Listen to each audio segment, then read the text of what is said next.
तो आज मैं आपको एक अनोखी रहस्यमय कहानी सुनाऊंगा। अगर आप चैनल पर नए हैं तो अभी सब्सक्राइब कर ले तथा कहानी पूरा देखे। अंत में एक अनोखा रहस्य छुपा है। धन्यवाद। तो सुनिए। प्राचीन काल में हिमाचल की घाटियों में एक गुफा थी, जहां एक अत्यंत विनम्र और शांत स्वभाव का साधु रहता था, जिसका नाम था दीनबंधु। दीनबंधु का बड़ी ही भक्ति निष्ठावान थी, पर उसके मन में एक गहरा भाव था, आत्मग्लानि। दीनबंधु को लगता था कि वह संसार का सबसे तुच्छ व्यक्ति है। उसका मानना था कि वह इतना अयोग्य है कि कैलाशपति शिव कभी उसे व्यक्तिगत रूप से दर्शन नहीं देंगे। वह हमेशा खुद को नीचा दिखाता था और सोचता था, मैं इतना साधारण और महत्वहीन हूँ कि मुझ केवल दूर से ही शिव की पूजा करनी चाहिए। वह हर दिन शिव की आराधना करता, पर कभी भी उनकी मूर्ति के पास नहीं जाता था। वह गुफा के प्रवेश द्वार पर ही बैठा रहता और खुद को महादेव के चरणों की धूल मानता था। एक दिन दीनबंधु ध्यान में बैठा था। अचानक गुफा के द्वार पर एक तेज रोशनी हुई और वहां एक साधारण बालक प्रकट हुआ, जिसने माथे पर विभूति लगा रखी थी। बालक ने दीनबंधु से पूछा, हे साधक, तुम इतनी दूर क्यों बैठे हो? तुम भीतर आकर महादेव के लिंगम को क्यों नहीं छूते? दीनबंधु ने विनम्रता से सिर झुकाया। बालक, मैं बहुत अयोग्य हूँ। मैं उस पवित्र लिंगम को छूने लायक नहीं हूँ। मैं तो बस यहाँ बाहर बैठकर उनकी उपस्थिति में धन्य महसूस करता हूँ। बालक ने हंसते हुए कहा, वाह, तुम खुद को चरणों की धूल मानते हो। क्या तुम भूल गए कि शिव के लिए धूल कितनी पवित्र है? वे स्वयं भस्म धूल का श्रृंगार करते हैं। जिस धूल को तुम तुच्छ मानते हो, वह शिव का सबसे प्रिय आभूषण है। बालक ने आगे कहा, दीनबंधु, तुम शिव को कहाँ खोज रहे हो? दीनबंधु ने उत्तर दिया, कैलाश पर और इस गुफा के भीतर स्थापित लिंगम में। बालक ने जमीन पर अपनी उंगली से एक छोटा सा शून्य जीरो बनाया। तुम शिव को विशाल कैलाश में खोज रहे हो, पर तुम अपने अंदर के शून्य को भूल गए हो। ये शून्य की तुम्हारा वास्तविक कैलाश है। तुम खुद को छोटा और महत्वहीन मानते हो, लेकिन ध्यान रखो, कोई भी शून्य कभी भी छोटा नहीं होता। शून्य ही वह बिंदु है जिससे सृष्टि शुरू होती है और जहां सब कुछ समाप्त होता है। जब तुम खुद को तुच्छ मानते हो, तो तुम शिव की सबसे बड़ी रचना स्वयं को तुच्छ मान रहे हो। तुम अपने ही भीतर के कैलाश का अपमान कर रहे हो।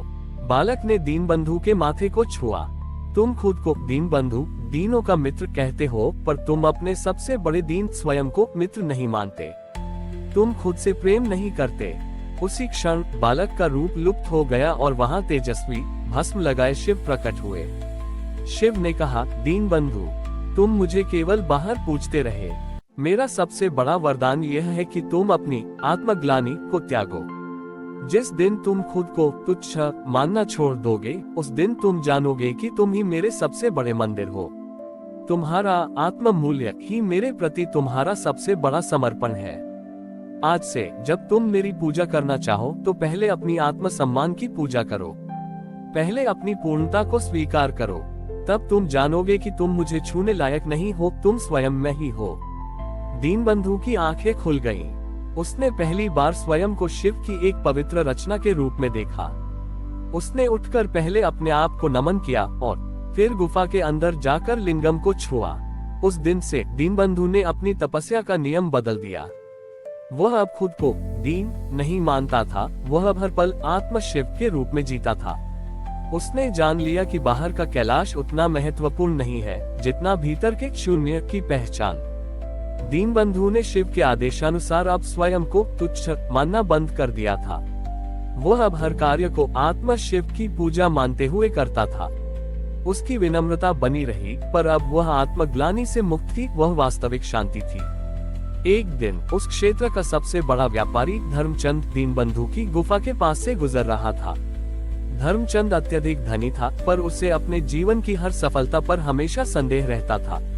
वह निरंतर अपनी योग्यता और मेहनत पर प्रश्न चिन्ह लगाता था। वह इतना असुरक्षित था कि वह अपनी सफलता को बनाए रखने के लिए हर समय चिंतित रहता था। जब उसने दीनबंधु की नई निर्भय शांति देखी, तो वह अचंभित हुआ। धर्मचंद ने दीनबंधु से पूछा, हे साधक, मैंने आपको वर्षों से यहाँ देखा है।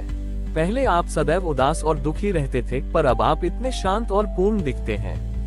क्या आपको कोई गुप्त खजाना मिल गया है? उद्धरण चिन्ह। दीनबंधु मुस्कुराया। हाँ, मुझे खजाना मिला है सेठ जी। ये खजाना मेरी आत्ममूल्यता है। धर्मचंद ने कहा, ये कैसी बात करते हैं? मेरे पास हजारों स्वर्ण मुद्राएं हैं, व्यापार में सफलता है, पर मेरे भीतर एक खालीपन है। मैं हमेशा डरता हूँ कि मैं ये सब खो दूंगा, क्योंकि मुझे लगता है कि मैं इसके लायक नहीं हूँ। आप कैसे मानते हैं कि आप मूल्यवान हैं, जबकि आपके पास कुछ भी नहीं है? दीनबंधु ने धर्मचंद को अपनी गुफा के अंदर ले जाकर एक साधारण गोल पत्थर दिखाया।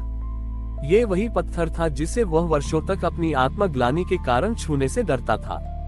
दीनबंधु ने कहा, सेठ जी, आप अपनी सफलता को बाहरी प्रमाणों, पैसा, व्यापार में खोज रहे हैं। आप खुद को तब तक मूल्यवान मानते हैं जब तक आपका खजाना भरा है। लेकिन शिव ने मुझे सिखाया कि सच्चा मूल्य शून्य में है। आप मेरे भीतर का शून्य देख रहे हैं, क्योंकि मेरे पास भौतिक रूप से कुछ नहीं है। पर जब शिव ने मुझे ज्ञान दिया तो मैंने जाना कि यह शून्य ही मेरा कैलाश है। ये वह बिंदु है जहाँ कोई डर, कोई चिंता, कोई तुलना नहीं है। जब मैं खुद को मूल्यवान मानता हूँ तो यह इसलिए नहीं कि मैंने कुछ पाया है, बल्कि इसलिए क्योंकि मैंने पहचाना है कि मैं शिव का अंश हूँ। दीनबंधु ने आगे कहा, आपका डर यह नहीं है कि आप अपना धन खो देंगे, बल्कि यह है कि आप मानते हैं कि आपका मूल्य आपके धन में निहित है। जिस क्षण आप ये स्वीकार कर लेंगे कि आपका जन्मजात मूल्य है, जो किसी बाहरी चीज पर निर्भर नहीं करता, उसी क्षण आपकी चिंताएं समाप्त हो जाएंगी। आपका असली खजाना बाहर नहीं, बल्कि भीतर है। आप स्वयं शिव की रचना हैं, आप पहले से ही पूर्ण और अमूल्य हैं।